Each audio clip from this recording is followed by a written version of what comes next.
Tonight we're in Birmingham and welcome to Question Time.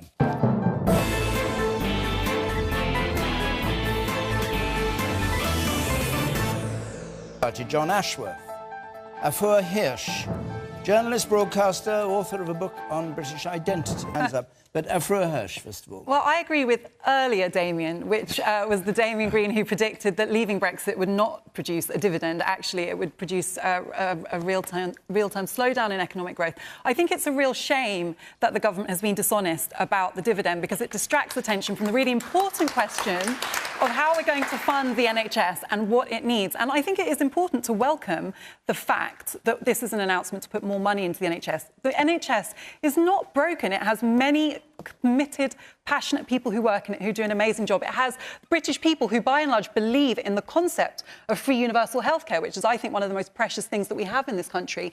It needs funding. The problem is that what's been announced is not enough to reverse the chronic levels of underfunding over years and years. And that is what we need. And we need to look at what this will do. You know, we have problems that are so systemic in the NHS that the level of money that is needed far exceeds what's been announced. And this goes to your question. Who is going to pay for that? And that comes to a bigger point about what kind of country we want to be. You know, it's ironic that Brexit is often framed about what kind of country we want to be, getting back control. At the moment, we are a country where the poorest proportionally pay a higher level of tax than anyone else out of their income. We do not have a progressive system of taxation. If you increase tax, as it seems we will do, it's only going to compound that problem. Okay. Let's go to some of our audience, but what you're actually saying is that the idea that there'll be a Brexit dividend is trying to make it seem painless, when in fact it's going to come out of taxation. Exactly. There is no Brexit dividend, your view. You, sir, there on the right there. That needs cross-party agreement, just as we have with pensions over a 10, 20-year period. It's not just social care. I think we need to separate out the issue of efficiency. It's very popular to say we don't need to raise more in tax or from a Brexit dividend. We can just get rid of inefficiency in the NHS. That's a lovely idea. We need to reform the NHS, but that's not the nub of the issue. The nub of the issue is that we have had over a decade of austerity that has created multiple problems that have put funding squeezes on the NHS. And you can't take the politics out of this because politics helped create this problem. It's not just social care, it's also homelessness, it's poverty. These things are all combining to put a huge strain on our public services. But what about the idea of cross-party agreement on the NHS? Would you favour that? I mean, if these two could get together? But how can you get cross-party agreement on the NHS? The problem is it's not just about the NHS. So local authorities are on their knees at the moment.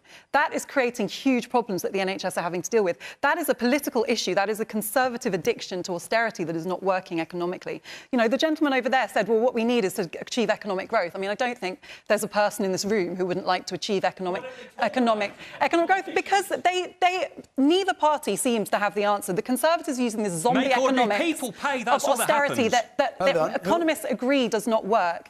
And I'm afraid to say that because of the confusion around Brexit, I don't think that Labour is presenting a convincing argument at the moment as well. And the reality is we do not have a vision that is going to be capable of reversing the real damage that has been done by austerity. The man in the middle there. Who's going to do what, who isn't. There are real people out there suffering. That social care provision is failing families. You know, you need to get your acts together. I could probably do a better job myself. This is just poor management. Not acceptable. You know, we're all real people and we need action. We don't need to keep listening to the spin, the promises, tit for tat. Get it sorted out. You know, that's the thing. We don't mind paying a bit more, but sort it. Make a promise, stick to it. Act like grown-ups, get your heads together, sort it out for the people. I don't think that's fair on politicians, actually. If you live in a democracy, you have to have politicians, and there's no magic wand to be waved at for any country in the world. They are deeply intractable problems, but we should certainly look abroad and see what they do there and try and find something beyond what we're discussing today might be the answer. There are very real people suffering, so... Fine. Well, Tim to the rescue of politicians as a class. The top man. Happy to oblige, chap. I'm actually a little conflicted on this issue. I think that I've got a lot of time for the arguments about legalising cannabis for recreational use, in large part, I think, because you hear people making these impassioned pleas against any consideration of legalising cannabis. And actually, Sajid Javid, talking about needing to address the use of cannabis for medical use, said very clearly, of course, this won't get us any closer to legalising for recreational use. We would never do that.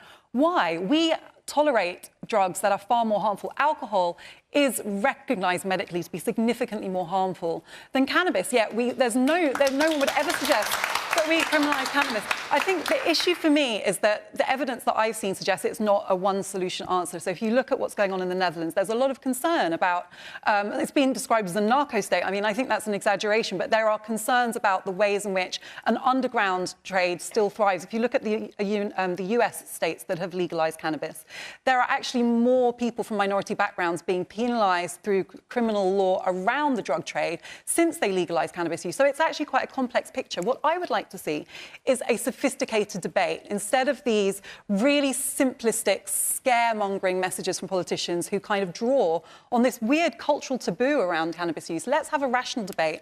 Let's measure the pros and the cons. Let's weigh the costs and the benefits and come to an informed decision instead of drawing on taboos and fear to make the decision for us.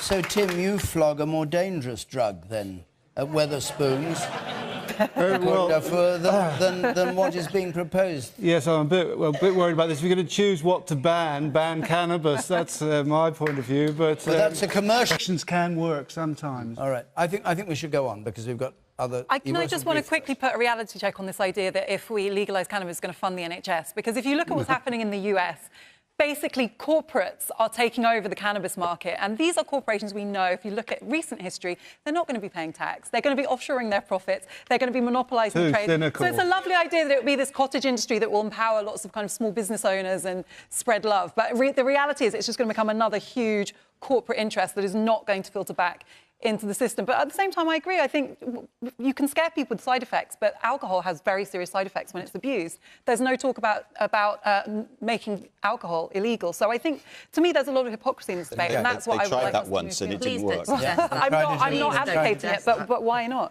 They tried it in America. Jessica Boyle, let's have your question, talking of America. After recent images of children being caged, is it right that we're rolling out the red carpet for Donald Trump? He's coming here...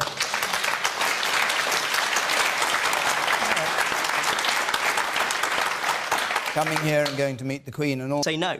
Afua? I can answer that question. There is nothing Trump could do that would stop us rolling out the red carpet to him, because we've demonstrated very clearly that we value having the relationship with Trump more than any of our other professed values of the country. And, you know, I feel really sorry for the school children in this country who have to endure being lectured about British values when our policy is to treat like a star, like royalty, a president whose policy is despicable and inhumane. And you know what else? This government doesn't have the luxury of getting a pass on this, because we're in a country that also has had a hostile climate policy towards immigrants that has treated immigrants despicably. I mean, Ella mentions Yarl's Wood. Some of the things that are going on at Yarl's Wood are also despicable. But this policy, and it is real, it's not an invention, it is a new low, separating children. Let's not forget, some of these children, many of these children potentially, will never be reunited with their parents. This is an extremely serious moment, and it's time that we as a nation take a stand and say what we're about. And if we can't take a stand on this, I'm afraid I have no confidence that we are able to take a stand on anything. Can I Conversations, and that's a good thing. Afua? Well, it actually brings me back to the question about Trump, because he's also a noted and long-term misogynist, and it's just yet another one of our values we're sacrificing by rolling out the red carpet to him. I would like to see us take this seriously instead of just having tokenistic policies. Why don't we have a feminist foreign policy? Why don't we mainstream women's rights in all of our policies and how we engage with other states, in national security, in trade? We do not take it seriously. It's something that is said about things like upskirting, and not to in any way diminish the importance of this. I absolutely support the ban on upskirting. I was as horrified as I hope everyone else on this panel that it was blocked.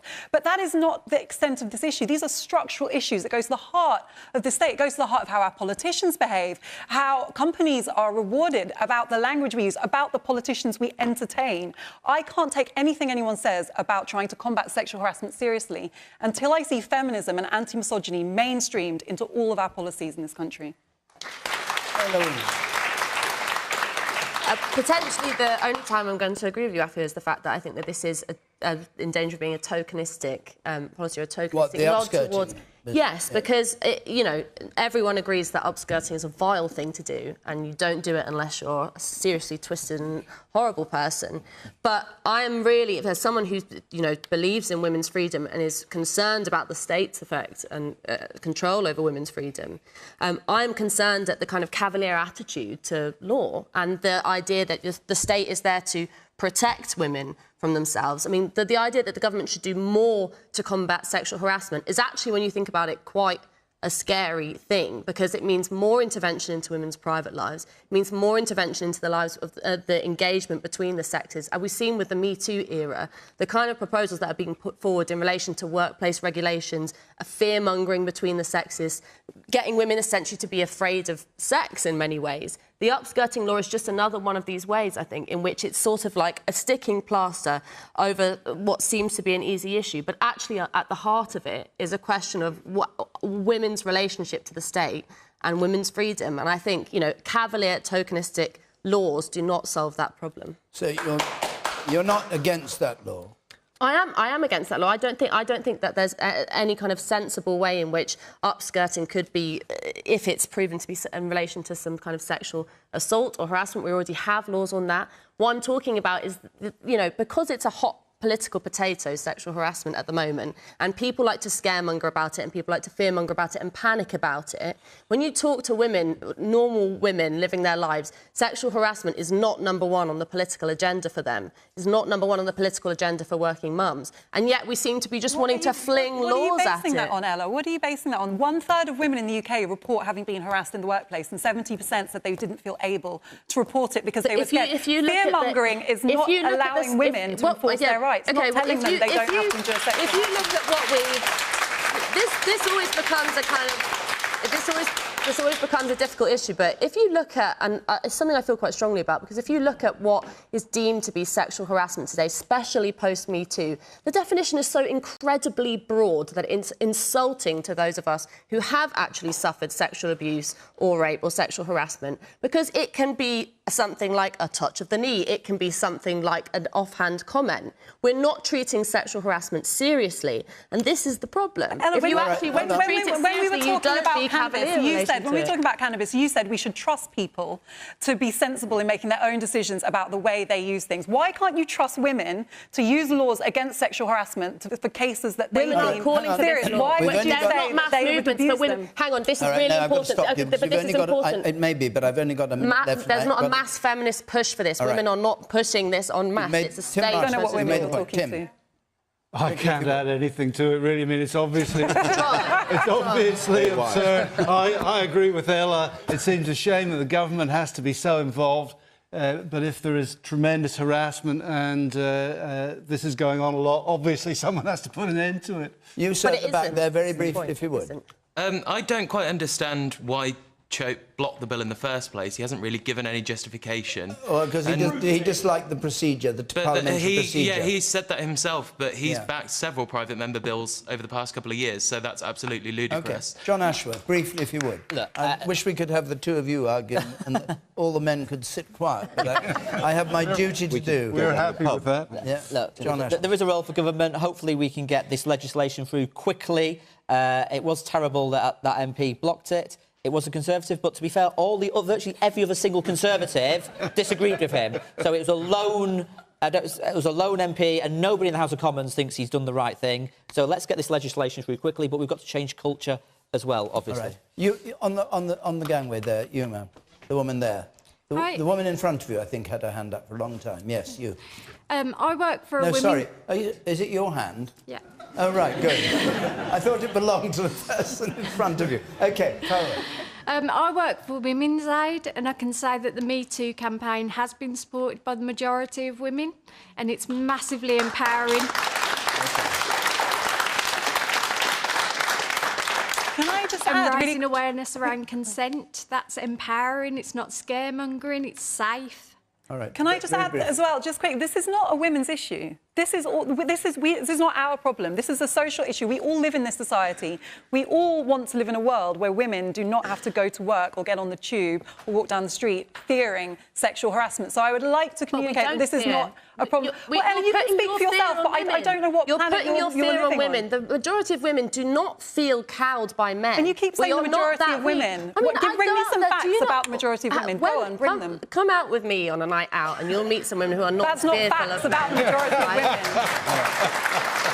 actually insulting. The last point, it's actually... The problem with this is that it gets to a point where it's insulting for women. It's like with these kind of wilting wallflowers who can't handle an off-colour comment. This is what the Me Too says. It's not about a serious attitude to sexual abuse or rape. Well, it's about treating women like children. We have to stop. I'm sorry. You can all go out. We can all go out together. See how we get on. Afua Hirsch, born 12th of June 1981, is a British writer, broadcaster and former barrister. She has worked as a journalist for the Guardian newspaper and was the social affairs and education editor for Sky News from 2014 until 2017. Early and personal life. Afua Hirsch was born in Stavanger, Norway, to a British father and an Aiken mother from Ghana, and raised in Wimbledon, South London. Her paternal grandfather, Hans, later John, who was Jewish, had fled Berlin in 1938. Her great-uncle, originally Kurt, is the metallurgist Sir Peter Hirsch. Her maternal grandfather, who had graduated from the Cambridge University, was involved in establishing the post-independence education system in Ghana, but later became a political exile. Hirsch studied philosophy, politics and economics at St. Peter's College, Oxford. After her graduation with a Bachelor of Arts degree, she took the graduate diploma in law at the BPP Law School. Hirsch met Sam, her partner, while they were both pursuing a legal career. He is from Tottenham, North London, and of Ghanaian ancestry. The couple's daughter was born in 2011. Career. Hirsch has worked in international development, law and journalism. She began working as a lawyer in criminal defence, public and international law. She then became a legal correspondent for The Guardian. She has lived in Britain and Senegal and served as The Guardian's West Africa correspondent based in Accra, Ghana from 2014 to 2017. She was the Social Affairs and Education Editor at Sky News.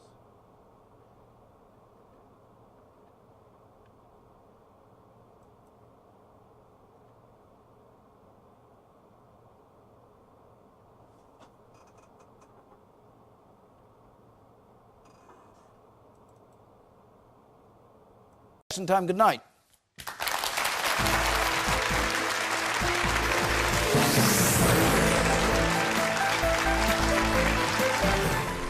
The political discussion continues with This Week next.